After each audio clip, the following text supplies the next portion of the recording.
पुस्तक वाचतोय आपण फाइंडिंग माय कोर, लेखिका श्रीमती विनया गोरे, भाग 7.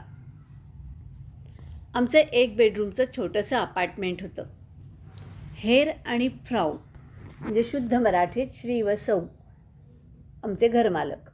2 मजली इमारत. वर ते राहायचे आणि आधी तिथे त्यांचं पूर्वी ऑफिस होतं ते त्यांनी आम्हाला भाड्यानं दिलं. स्ट्रो हेकरांची केबिन झाली आमची बेडरूम. स्टाफ बसायची ती फॅमिली रूम. जिथे घर गरम होण्यासाठी जागा असते, हिटिंग एरिया, त्यात बदल करून झाला होता आमचं किचन. छान होतं ते आमचं घरकुल. न्यूटिंगेन हे जेमतेम 10,000 लोकवस्तीचे लहान गाव, जिथे त्याची नोकरी होती. त्या गावात आम्ही अवघे 2 भारतीय. पहिल्याच महिन्यात आईचा एक मामे भाऊ पुरुषा मामा आम्हाला भेटायला आला. हा मामा खूप हुशार, खरगपूरच्या IITचा पदवीधर. 1961 PhD करण्यासाठी जर्मनीत आला आणि इथलाच होऊन गेला. आम्हाला भेटायला तो आला तेव्हा त्याचं बर्लिनहून कॉन्स्टान्झला जाण्याचं चाललं होतं. कॉन्स्टान्झ युनिव्हर्सिटीत तो नवीन नोकरीची सुरुवात करणार होता. मी 7-8 वर्षाची असताना तो जर्मनीत आलेला असल्यानं मी त्याला जेमतेम 2-3दा बघितलं होतं.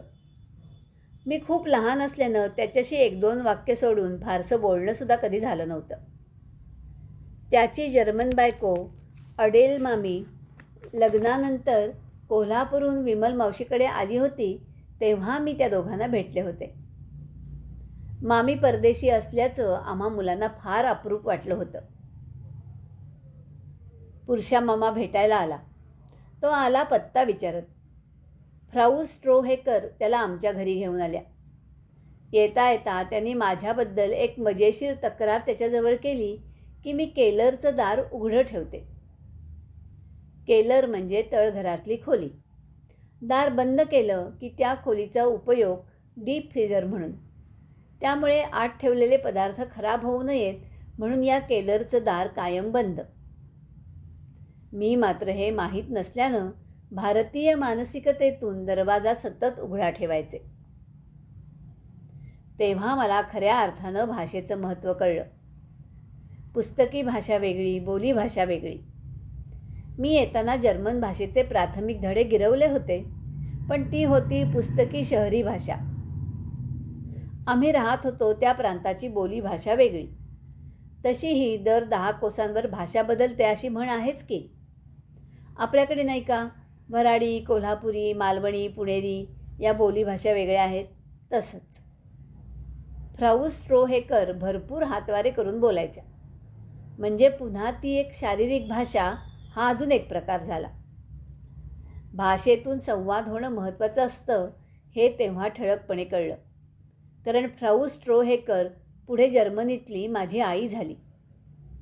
पण तिनं सांगितलेली अगदी साधी गोष्ट मला न कळल्यानं उगाचच आमच्यात गैरसमज झाले असते. मामामुळे माझी चूक मला कळली. तसंच या मामाला इथे येऊन 12 वर्ष होऊन गेली होती. त्याची बायको जर्मन, त्यामुळे तो घरात सुद्धा जर्मन बोलणारा असून त्याचं मराठी तितकंच अस्खलित राहिलं होतं. त्याच्याशी बोलल्यावर मी मनोमन ठरवलं, आपण सुद्धा आपली मातृभाषा अशीच जपायची. पुरुषा मामा पुढे अनेकदा बर्लिन कॉन्स्टान्झच्या फेऱ्यात जाताना किंवा येताना आम्हाला भेटायला यायचा.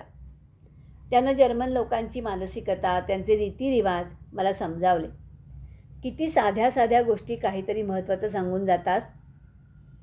आईबाबांना पत्रातून सगळं सांगावं लागायचं. मामाशी प्रत्यक्ष बोलून मला आईबाबा भेटल्या एवढा आनंद मिळायचा. मी ठरवलं आपण इथली बोलीभाषा सेबिश शिकायची.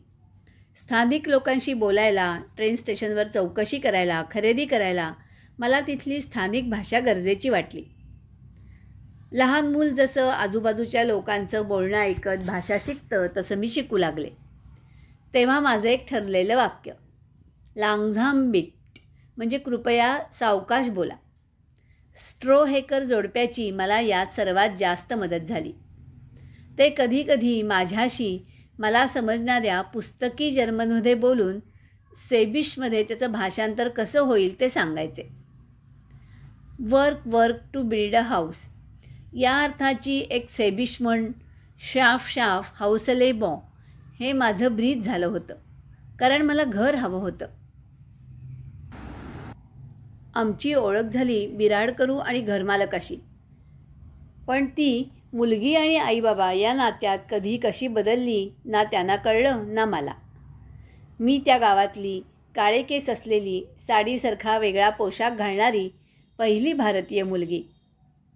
तिथे इंग्रजी कळणारे अगदी हाताच्या बोटावर मोजण्या एवढे लोक असतील. फ्राऊ स्ट्रोहेकरांबरोबर खरेदीला जाऊन मला ब्रेड, दूध, भाज्या विक्रेत्यांकडून कशा मागायच्या ते कळलं. त्यांच्याकडे कुणी आलं की फ्राऊ स्ट्रोहेकर माझी त्यांच्याशी ओळख करून द्यायच्या. जणू एखादी नवी अनोखी वस्तू दाखवावी असा त्यांचा आविर्भाव असे. एखाद्या रविवारी दुपारी आम्ही चालत चक्कर मारून फिरून यायचो. वाटेत खूप गप्पा व्हायच्या. मी भारताबद्दल, माझं गाव, माझे आईबाबा, जीवनशैली, खाणं पिणं याविषयी सांगायचे. आपला सिनेमा कसा असतो त्यातली गाणी म्हणून दाखवायची.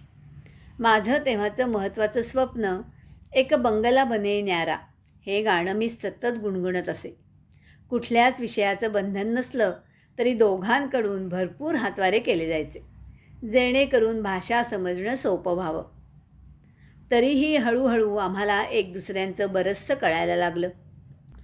संध्याकाळच्या बातम्या ऐकायला लागल्यामुळे स्थानिक गोष्टी कळायला लागल्या. एकूण काय, मी भाषा गिरवत राहिले, त्याचा कंटाळा केला नाही. बघता बघता माझ्या भाषेत पुष्कळ सुधारणा झाली. व्यवहारातल्या गोष्टी कळायला लागल्या. हेर स्ट्रोहेकरना मी इंजिनिअरिंगची विद्यार्थिनी आहे याचं मनापासून कौतुक वाटायचं. तेव्हाच नव्हे तर 20-22 वर्षांनंतरही युरोपात इंजिनियर मुली अगदी कमी होत्या. स्ट्रोहेकर स्वतः आर्किटेक्ट होते. त्यांचा मुलगा रोलंड तेच शिक्षण पूर्ण करून आल्यावर दोघांनी मिळून मोठं ऑफिस सुरू केलं. माझं शिक्षण पूर्ण झालेलं नाही म्हणून मला कशी मदत करावी याचा विचार ते नेहमी करत. त्यांच्या व्यावसायिक ओळखीच्या लोकांना ते माझ्याविषयी सांगत. एकूण त्यांच्या माझ्यात बंध जुळत गेले एवढं खरं. जसा आपल्या जडणघडणीत आपल्या आईवडिलांचा मोठा सहभाग असतो आणि आपण आयुष्यभर त्यांचा आदर्श डोळ्यासमोर ठेवतो, तसा स्ट्रोहेकर दाम्पत्याचा माझ्यावर परिणाम झाला. त्यांच्याबद्दल इतका आदर प्रेम निर्माण झालं की 2 वर्षांचा तिथला मुक्काम संपवून मी माझं राहिलेलं शिक्षण पूर्ण करण्यासाठी भारतात परत यायला निघाले तेव्हा अतिशय हळवी झाले होते की हे माझे जर्मन आई बाबा मला परत कधी भेटतील की नाही माहीत नाही. पुढे काही वर्षांनी हेर स्ट्रोहेकर यांचं कॅन्सरनं निधन झालं. मला जबरदस्त धक्का बसला. तेव्हापासून जेव्हा जेव्हा मी युरोपात जाते तेव्हा त्यांच्या समाधीवर त्यांची आवडती फुलं ठेवून शांतपणे त्यांच्या आठवणी काढल्याशिवाय माझं समाधानच होत नाही. पुढे काही वर्षांनी 1997-98मध्ये मी माझ्या आईला घेऊन पुरुषा मामा आणि फ्राऊ स्ट्रोहेकर यांना भेटले. माझ्या आईला एक शब्दही जर्मन येत नव्हतं आणि माझ्या जर्मन आईला ना मराठी येत होतं ना इंग्लिश येत होतं. तरीही त्यांनी शारीरिक भाषेतून तासभर मनमोकळ्या गप्पा मारल्या. त्यांना हसताना बघून मला इतकं छान वाटलं आणि जाणवलं की संवादाला भाषेचं माध्यम लागतं, पण प्रेम या सर्वांपलीकडे असतं. स्ट्रोहेकर दाम्पत्याचे माझ्यावर अनंत ऋण आहेत. जेव्हा मी परक्या भूमीवर एकटी होते, मला मोठ्या माणसाच्या आश्वासक हातांची अत्यंत गरज होती, तेव्हा ते माझ्या पाठीशी उभे राहिले. भाषेपासून ते व्यवहारात कसं वागायचं यासारख्या खूप गोष्टी मनापासून शिकवल्या. त्यांचा ठसा काळजात उमटलेला आहे, माझ्या आईबाबांसारखाच. चाकोरी बाहेरच्या वाटा, जर्मनी. रोलंड स्ट्रोहेकरचा शाळेतला मित्र सिगफ्रीड हौबर यांची हौबर इलेक्ट्रॉनिक्स नावाची कंपनी होती. आमच्या घरापासून साधारण 3 किलोमीटरवर असावी, कारण मला चालत जायला अर्धा तास लागायचा. सिगफ्रीडला मी भेटले. त्यानं म्हटलं, बघ तुला आमच्याकडचं काम आवडतंय का? मी लगेच तयार झाले. छोट्याशा जेमतेम 4-5 कर्मचारी असलेल्या या कंपनीत त्याला मला सामावून घ्यायचं होतं. मोठ्या मशिनरीला लागणाऱ्या विशिष्ट कंट्रोल पॅनल्सचं उत्पादन आणि स्थानिक इंडस्ट्रीला त्याचा पुरवठा या हौबर इलेक्ट्रॉनिक्समधून होत असे. त्या काळी म्हणजे 50 वर्षांपूर्वी 1972मध्ये संगणकावर सोप्या पद्धतीनं काम होऊ शकणाऱ्या सिस्टीम्स नसल्यानं प्रिंटेड सर्किट बोर्ड म्हणजे PCB हे डिझाईन हातानं करावं लागे. इलेक्ट्रॉनिक सर्किट्सची मांडणी आत्ताच्या तुलनेत फारच प्राथमिक पातळीवरची असायची. उदाहरण देऊन बोलायचं तर एका बाजूची, एका पातळीवरची साधी तांत्रिक अशी. माझी मात्र एकंदर इलेक्ट्रॉनिक्सशी जेमतेम तोंड ओळख होती. मी सहज मजा म्हणून रेडिओ तयार करायला शिकले होते तेव्हाचीच. डायोड्स, ट्रान्झिस्टर्स, कपॅसिटर्स ज्यांना याची तोंड ओळखही नाही त्यांना कदाचित मी जे शब्द वापरतीये ते कळायचे नाहीत. पण ज्यांना माहिती आहे त्यांना हसू येईल की हे किती प्राथमिक होतं. हे सगळंच मी नव्यानं माहिती करून घेत होते. सिगफ्रीड ही पॅनल्स डिझाईन करत असे.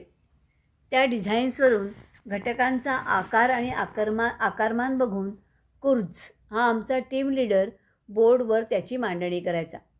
त्याला मदत करताना मी शिकत गेले. पुढे मांडणीचं काम माझ्याकडे आलं.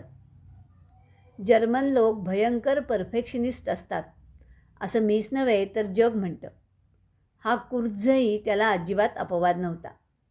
मी जी मांडणी करत असे त्याची तो सुरुवातीला अगदी बारकाईनं तपासणी करत असे. बाहेरून PCB फॅब्रिकेट होऊन आला की मी त्या घटकांची प्रत्यक्ष जोडणी करून ते कसं चालतं त्याच्या चाचण्या घ्यायचे. काही चुका, क्वचित फजित्या, थोडी चिडचिड, एखाद्या वेळेस वैताग आणि अखेर ते सारं एकटीने करायला मी एकदम तयार झाले. सांगलीला इंजिनिअरिंग कॉलेजात शिकत असताना आम्ही हे PCB वगैरे कधी केलेले नव्हते, ऐकलेले पण नव्हते. क्रमशः अभिवाचन निलिमा नातू.